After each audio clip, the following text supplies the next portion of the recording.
The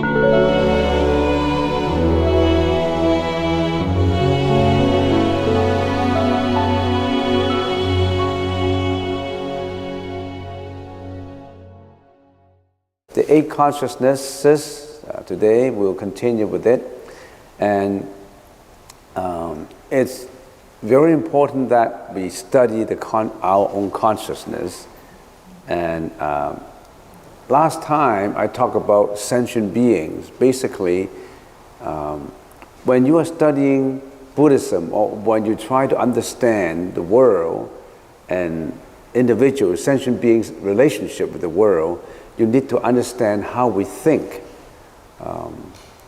And it is our thought that originates all the speech and action. And speech and actions would produce karma, karmic energy. And speech and actions and thought also have they could be wholesome, they could be unwholesome, they could be neutral. So they have 3 natures. Every thought, every action, every speech have 3 natures: wholesome, unwholesome, and neutral. And for that reason, karma also has this results as a result of producing bad karma, good karma, and neutral karma. So it's very important that we have to study how we think. We have to know what kind of actions we perform, what kind of speech. Because when you have done something, you sow what you reap. The reason why we suffer is because we have this karmic energy that we produce. And we have to start producing good karma, good energy. That's the first step. But sometimes we don't even know that we produce bad karma. We just do as the ordinary sentient beings do. For example, in our thought, we could have elements of greediness, jealousy, hatred, and accordingly we perform karmic actions that we don't know about. We only feel unhappy when we suffer. We don't know that that kind of suffering is produced by our own efforts. So the Buddha said you have to watch every action, every speech, and every thought that you are producing. And all these is in our consciousness. So that if you refine, if you purify your consciousness, you're on your way to enlightenment. You're on your way to have a happier life in this present life. And you're on your way to get enlightenment where you are free from samsara. So it's very important that we study our own thinking, how we think. So if you can control your thought, that means you are on your way to enlightenment. But how many people can actually control their own thoughts? They don't even know how they think, how we think. So let's get into how we think. So who am I? What am I made up of? You have to know who am I, what do I make up of, and how I think. For that reason, we have to analyze every self. We call it our self. How does the self work? How does the self think? We have to analyze it with regard to the materiality of it and the spirituality of it, the material side and the spiritual side. To people who attach to the mystics of religion, they always think that religion is about blessings, about something that is inconceivable. But they don't realize that religion is quite down to earth, almost like a science that you really have to study how your brain, your mind investigate, how your mind analyze. If you know your own mind, there was a saying by a enlightened Zen monk, and he said, if you know your own mind, there isn't 1 inch of earth that you don't know. So you have to know your own mind. So let's start doing it in detail now. Who am I? We have to start knowing every bit, we have to investigate, we have to analyze every bit of us. We are made up of the body and the mind. The body is about matter, material. The mind is not, of course, the brain is material, but the mind itself it's not material, it's spiritual. Every thought, you can't grasp onto thought. You can touch thought. If we further break down the body, we say we have eyes, ears, nose, tongue, and body. So it's 1, 2, 3, 4, 5. The 5 very important elements or aggregates or categories. And why do we segregate when we discussed about the body? Why do we just group the body as one and segregate it into eyes, ears, nose, tongue, and then the body? In the Buddhist teaching, it's very scientific. The Buddha wanted us to know how we interact with the world first. So when we interact with the world, we use eyes, ears, nose, and tongue, and the body. Now, the eyes see, the ears listen, the nose smell, the tongue taste, and the body touch. Not just touching, the body touch internally too. So the body relates to our internal organs, how our internal organs work. The circulation. The body, it's matter, is material. Inside, our body consists of the hair, bodily hair, the nails, teeth, skin, flesh, veins, bone structure, liquid in the bone, kidneys, heart, liver, bladder, spleen, lungs, small intestine, large intestine, stomach, feces, brain, gallbladder, gall, phlegm, etc., etc., blood, sweat, blubber, tears, synovia, spit, mucus, marrow, and urine. That's what we make up of inside. And then, of course, we have eyes, ears, nose, tongue, and all that is related to the brain. In this here, the brain, it only concerns matter. But mind concerns not just the matter, it's the invisible, the inconceivable thought. In the Buddhist teaching, the Buddha called it the 36 internal matter, or the internal organs. Now, how about the mind? How does the mind, what are the aggregates of the mind? The mind, perception, conception, volition, and consciousness. So, in the Buddhist teaching, we always mention the 5 aggregates. 4 of the 5 aggregates related to how we think, the mind: perception, conception, volition, and consciousness. And the rest, all of these, is matter. The body. So the body is matter, molecules, elements, and all that is matter. So when a person dies, all this matter would disintegrate into nothing. A lot of modern philosophers, when they research into how people think, and when they research into how come a human being would produce sensuous desire,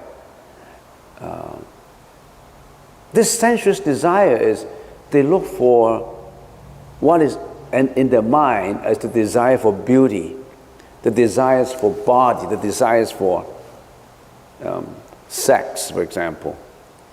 Why do they desire that? Actually, in the sexual desire, what do they desire? They desire a body that contains nothing but matter.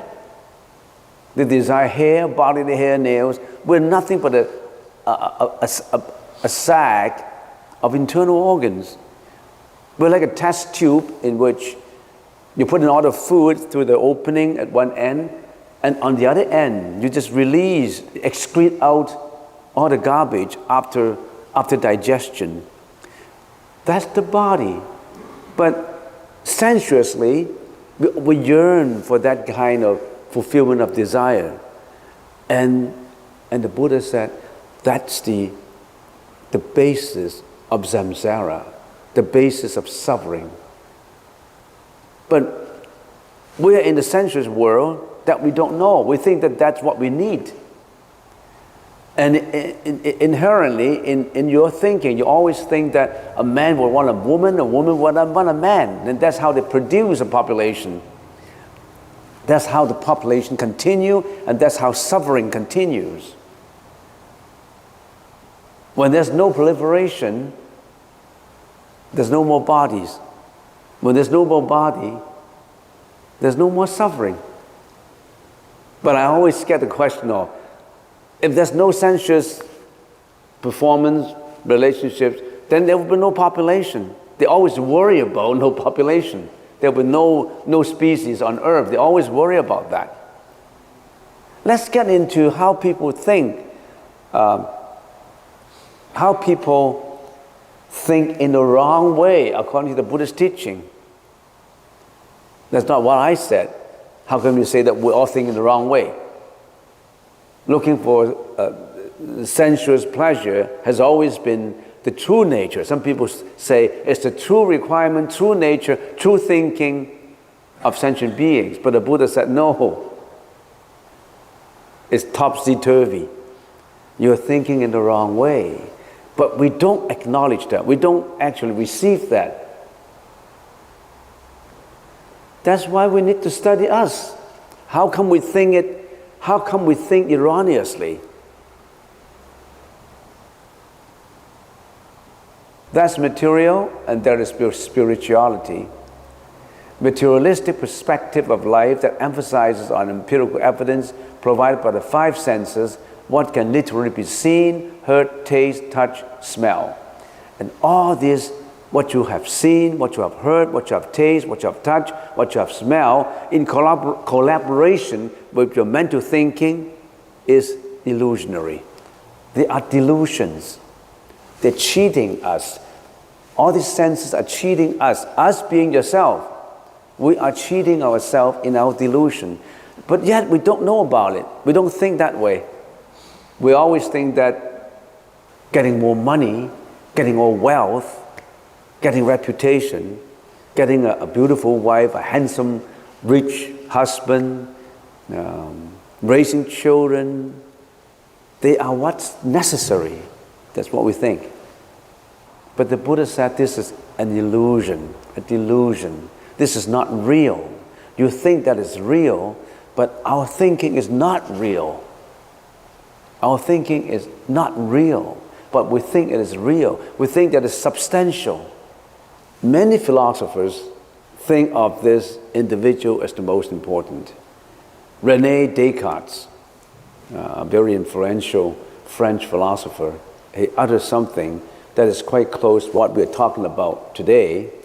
And maybe let's examine it a little bit further in here. And what Descartes says, it belonged to the 15th, 16th century. I think, therefore I am. And it means I cognize, I think. Cognize means think. I cognize, therefore I exist in samsara. This condition is based on attachment to greed, hatred, and delusion. Greed, hatred, and delusion are just the three very basic. Of course, there are the subsidiary mental afflictions that we'll be all talking about in studying consciousness. But basically, the obvious attachment is attachment to greed, hatred, and delusion. This greed includes the sensuous pleasures that we're looking for. Greediness for sensual pleasure. Greed, hatred, and delusions. And this attachment originates from ignorance of the true nature of the mind, because we don't know the true nature of our mind. So we need to study the true nature of our mind. And to some people, this seems very profound. They thought that the Buddha only talked about how to get blessings from the Buddha. That's not the most important. That's not the objective of studying Buddhism. The objective of studying Buddhism is to understand the universe, understand yourself, your relationship with the universe. Not about getting blessings, not about getting a meditation to get good health. Once you get good health, you live for 100 years, you still die, right? You cannot solve the problem. You still have family problems, society problems, you still have this greediness, hatred, jealousy, delusions, you still have these problems. So the most important is to study the mind and know how to get to wisdom. So in order to know more about the mind, we say, okay, how do we think? We said we have 8 consciousnesses. How do these 8 consciousnesses work in detail? How does the ear consciousness work? The eye, the nose, and all that work? If you know those in detail, then you know that you're not yearning for greediness anymore. You're not attached to hatred anymore. Not attached to delusions anymore. You're looking for wisdom. And this wisdom will guide you to practice until you are out from reincarnation, out from suffering. That's the objective of studying the Yogacara approach of the Buddhist teaching. It's aimed at purifying your senses. If you pursue the wisdom of the Buddha's teaching, if you're always not studying how are you related to the world and related to others, how your mind works, you can never get to it. If you have the wrong objective. So let's get more into it. I think, therefore I am. We say we are a combination of the body and the mind. Material, perception, conception, volition, and consciousness will be touching on in these 5 skandhas, or the 5 aggregates, or the 5 combinations in detail. As I said, this body will include 36 matters plus eyes, ears, nose, tongue. When we study body, why do we get into the details? Because as a monk, we always study the impurity contemplation. So when we have the sensuous pleasures still hidden in our consciousness, we have to do contemplation to get rid of it. So we really have to know how the body is structured, the impurity of the internal organs, and then we won't attach to sensuous pleasures anymore. So the 5 skandhas: material, perception, conception, volition, and consciousness. And the material part of it, the senses, the eyes interact with the environs, interact with objects. And when the eyes interact with objects, it produces the vision consciousness. So if there's no object, there's no vision consciousness. Only when the senses interact with the objects, the eyes can see and the object is being seen. So there must be the one that originates and the ones that receive, the ones that's perceived. So the eyes perceive the objects, and thereby eyes consciousness is being produced. The vision consciousness is being produced. The ears interact with sound, and then the audition or the ears consciousness is produced. If your ears listen to some sound, if your attention is not there, there's no ears consciousness, because you're insensitive to it. So we really have to pay attention in order to get this auditions or ears consciousness. The nose interact with smell, the nose consciousness, olfaction consciousness. Tongue interact with taste, then you have the taste consciousness. The body interact with touch, the tactility, tactile consciousness. So this 1, 2, 3, 4, 5. The 5 forerunner consciousness. Those are the obvious consciousness that we have. The Yogacara approach of Buddhism, to my experience when I talk about Yogacara, is not many people are interested in it. And as a matter of fact, some people will be bored by it. Because it's like taking a course in university, studying psychology. Only people, and that's of course my personal experience, only those people who look for wisdom, who are intelligentsia, who wants to know more, only those people are interested in Buddhism. Otherwise, they will stop at this approach, because it's too profound for people. This is just the beginning. When you get more and more into it, there is a lot of terminology and terms. There's a lot more when you get deeper and deeper into this Yogacara approach. Sometimes some people get lost in it. It's like an ocean of knowledge. But if you can keep your patience on, you get more and more wisdom from it. And if you really want to study it, you know why? When you are talking to some people and you know that the Buddhist teaching is good and you want to convince them, you have no wisdom and ability to convince him, because you haven't got the knowledge in it. They raise questions that you cannot answer. If you are real Yogacara believers, a real student in studying it, there is no question that you cannot answer.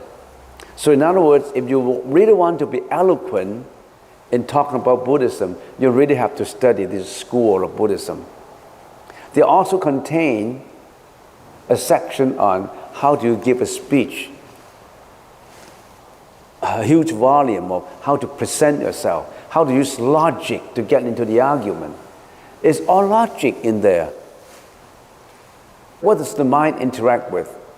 The eyes consciousness, ears, nose, tongue, body consciousness. So it interacts with everything. But then it can also be broken down into 3 consciousnesses by itself. The mano consciousness, the manas, and the alaya. The mano consciousness is the most active. And sometimes people say that's actually the function of the brain. The brain, the mano consciousness, is like, if I can give an example, is like a manager that manages all these salesmen and sales lady. The eyes, the ears, the nose, the tongue, the body, they are salesmen or sales lady in the front end. And this mano is the manager that manages all these. And also this mano interact with manas and the alaya. There's no permanence per se, no permanence. But for the purpose of discussion, these is more permanent than all these 6. Because when a person dies, nothing of these remain. Your eyes, no more. Nose, no more. Tongue, body, no internal organs, disintegrations, nothing left. The manas, the brain, also nothing left. And this manas, which is your ego, would shrink into the alaya consciousness. And the alaya consciousness is invisible. It's like an energy. It's like a whole conglomeration of energy. That's the inner part of it, alaya consciousness, the storage, the bank that stores up all this information, stores up all this energy, bad energy, good energy, wholesome, unwholesome, neutral, and it get all stored into the alaya consciousness, the storage and interaction house for all. When a person is still living, when an individual is still living, the manas is working permanently, interacting in collaboration with mano. If we can give an example, the mano is the company's manager, and the manas is the company's sole director. He's the director. He doesn't need to interact with the eyes, the ears, the nose, the tongue. But the director is only interested, he's the sole shareholder, is only interested in making money. You know, the motivation is to make money, to make the profit for himself. So this is the ego. You're only interested in it, in enriching your own ego. You seek ego protection. You want to aggrandize your ego. You want an explosion of your ego. You always protect your ego, the I. All the greediness, hatred, love, opinions, jealousy, you name it, all originates from it interacts with the ego. You have the ego, I have the ego. That's the problem. We have the ego. You can't get rid of that ego. You brought that ego forward from millions of years ago with the reincarnation process. And if you know that, some people say, if we know this, how does it help me? If you know that, then you know that your ego has been pulling you down. Your ego has been hurting you. Your ego has been hurting others. Your ego is responsible for international war, family problems, violence, sex. Everything is the ego that interact with. But some people still attach to the ego. I want to do this. This is mine. This is yours. You're always pursuing the egoistic interests. And that's the problem. At the expense of others, in hurting others too. When you are bullying other people, you want to hurt the egos of others and inflating your own ego because you are in control. So that's the manas consciousness. And when a person dies, everything of these is gone and shrink into the alaya consciousness. And that alaya consciousness reincarnates when the body is gone. So the body, sensuously, of what you're looking for, actually is a whole bunch of matter that after death, no more left. And it all shrinks into the alaya consciousness. And with this alaya consciousness, it contains the wholesome, unwholesome, and neutral karmic energy. We are in this world, we call it the karma world, the world of desires. We come with desires, with greediness, hatred, and ignorance. So we have more bad, unwholesome energy than good energy. Is it pessimistic? No, we've been creating our own energy. That's the reason why we have to be very careful. How come some people, how come individuals and sentient beings are all different? Some are rich, some are poor, some are healthy, some are unhealthy, short, tall, some look handsome, some look ugly in beauty. Everyone is different because everyone's a liar. The storage is different. Everyone's bank account is different. No one is the same. So you don't blame your dad for giving you that bad look. You don't blame your family for not bequeathing yourself with a lot of estates and money. And how come John, has all this money from his father and I'm poor? You have this karmic energy in you that induce you, that carry you to be born in that poor family. You have the karmic energy to be born in Canada. And some people have the karmic energy of being born into an underdeveloped poor country where they don't even have clothes to wear. They were in the woods. They're living in squatter huts. They're living in a hut that is made up of Coca-Cola tins and cans. And they're making $1 per hour. You're making $10 an hour, $12, $20 an hour, but they're making $1 per hour. They were being carried by their own energy into there. The alaya consciousness reincarnate into that mom's body and become a child. This is not the inequality of God. You created that quality. Don't you have to be very careful with producing karma? The Buddha said, be careful with every thought, not just the action and speech. Every thought produces karmic energy. And how is the karmic energy produced? Through eyes, ears, nose, tongue, body, and mind. They are produced. Don't you have to be very careful with all this consciousness that you possess, you have? Why do you have mental afflictions? Because our consciousness is attached to external objects. We're attached. We don't let go. We're attached to wealth, fame, reputation. We're attached to authority and power. That's what our consciousness habitually attached to. You don't know about it. We don't know about it.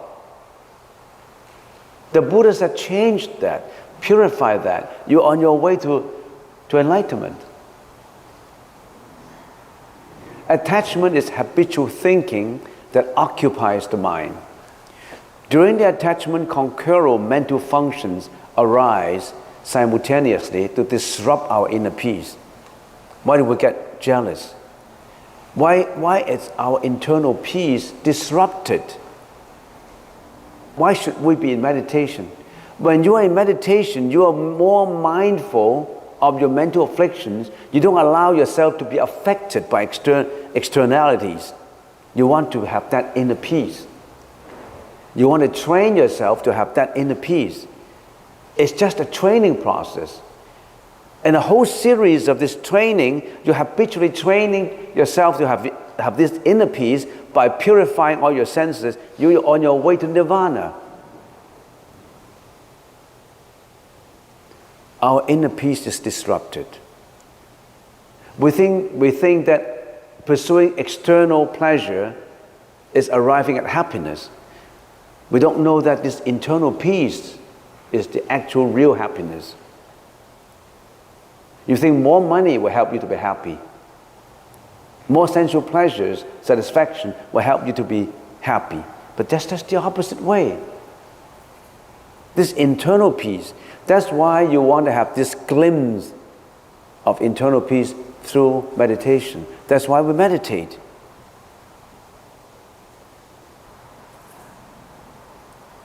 Due to habitual attachment, our mind becomes set on predetermined thoughts. These thoughts can create uncontrollable reactions: anger, jealousy, sadness, inferior complex, sensual indulgences, depressions that perpetuate our problems and sufferings. That's where the suffering comes from. Our mental afflictions. How many of these mental afflictions do we have? The Yogacara would analyze these mental afflictions in detail. There are 100 mental functions, generally. And there is 51 mental afflictions. And we have to analyze each one of these. We have to analyze this 100 dharmas, we call it. The 100 dharmas, the 100 mental functions. The reason why we're studying is we want to know our enemies. We have to treat this mental, if I can use that word enemy. A Buddhist has no enemies. But just to give you an example, we have to treat this unwholesome mental functions as our enemies. We don't let them affect our inner peace. We don't want jealousy to affect our inner peace. We don't want depression to affect our inner peace. So you have to treat these mental afflictions as enemies when you're doing the meditation. So that's the reason why many Zen monks said that meditation is a fight. You're fighting against mental afflictions. You're like a boxing. You want to weed out all these mental afflictions that are going to go in your way. They're boxing you. In every they actually find out they're killing you. They're attacking you. In meditation, you learn how to avoid these mental afflictions. You have to defend yourself, not letting them to come in. It's guarding your city. It's guarding your inner peace city, not allowing all these to enter into your mentality.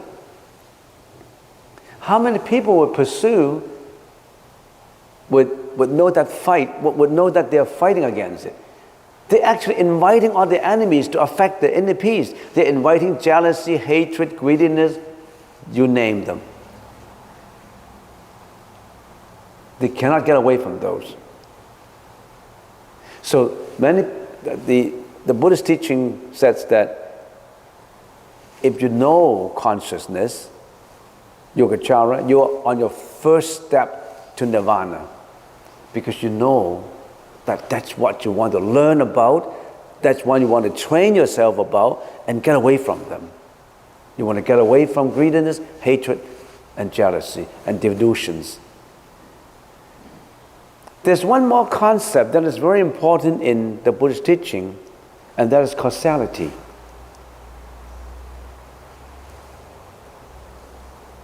What would lead to, if you want a quote-unquote happiness, everybody is looking for happiness. What kind of happiness? What's the definition of happiness? How do you get that happiness? You have to know the causality of every dharma, every action, every speech, every thought. There's causality. There's a cause, lead to an effect. We only feel grief-stricken when we suffer from the effect. We don't know we have already sowed that cause for being unhappy. You sow what you reap. What do you sow? Your words, your concept that is in your mind will lead to thinking, thoughts. You cannot think without concept. You cannot think without words. You need words to think. You cannot think about fire if you don't know what is fire. Fire would heat, would burn you, would hurt you, but you have to have thoughts, concept. That's the reason why babies have to be taught, oh, this is a flower, this is food, this is milk. They have to be taught that word so that they can think. So when they are hungry, they thought of milk, then they know that they got to drink milk. So thought starts from concepts or words. And then, of course, words have wholesome words, unwholesome words, and neutral words. Getting angry, for example, is unwholesome. Being compassionate, kind, is wholesome. The concept of helping others, the concept of hurting others, those concepts are different in different people's mind. So it is very important that you train your baby with the right words, the right concept. You have to train all these youngsters with the right morality, the right concept. So that's the reason why education is very important at very basic level, elementary level. Not just training them how to read, training them how to think. Words will lead to thoughts. Thought would take you to action and speech. Every action comes from thought. The action of hitting you comes from a thought. I want to hit you. I want to show my power. I want to control you. So it's a thought. I want to be helpful. I want to be compassionate. I want to be kind. It's another thought. So every action comes from a thought. The seeds of a thought will bring to the fruit of action, of speech. Don't you have to be very careful with your thought? We're not careful with our thought. We'll let our thoughts wander. You believe that you let your thought wander? You don't think so, eh? How do you meditate? After the first 5 minutes, your thoughts already wander away. How can you concentrate? Our thought has been like a monkey. It's gone all over the place. Wholesome, unwholesome, and neutral. Why are we meditating? We are pulling that monkey back and train that monkey not to do bad things, not to do unwholesome things. That meditation is a process of training every thought. You have to be careful in every thought. You're not careful on the thought, you habitually think about killing someone, you finally wind up in killing him. And sometimes I don't know why. Some criminal said, a murderer said, I don't know.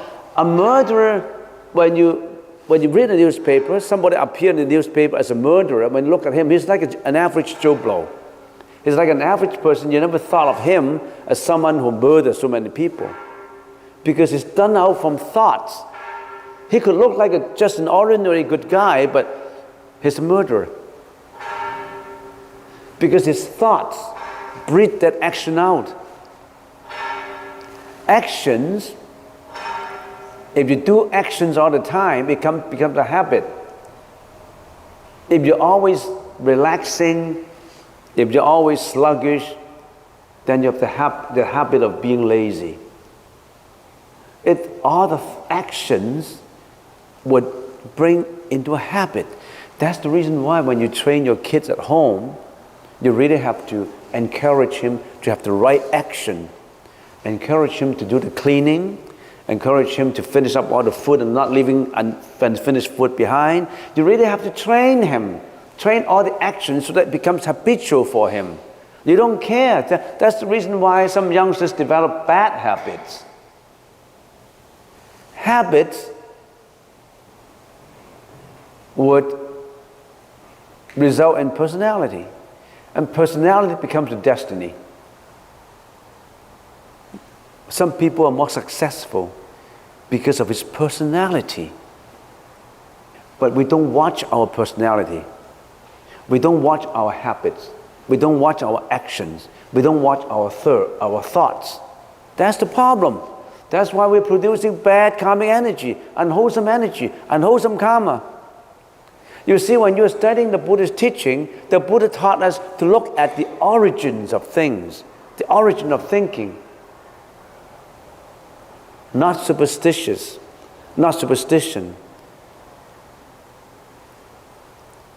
So you sow what you reap. Very simple. You want to build up good personality, you watch your habits. You watch your actions, you watch your thought. How many people are interested in watching their own thought? How many people are actually interested in meditation? No, not many people. Very few people are interested in meditation. They're not interested in watching their own thought. They're only interested in greediness, hatred, and delusions.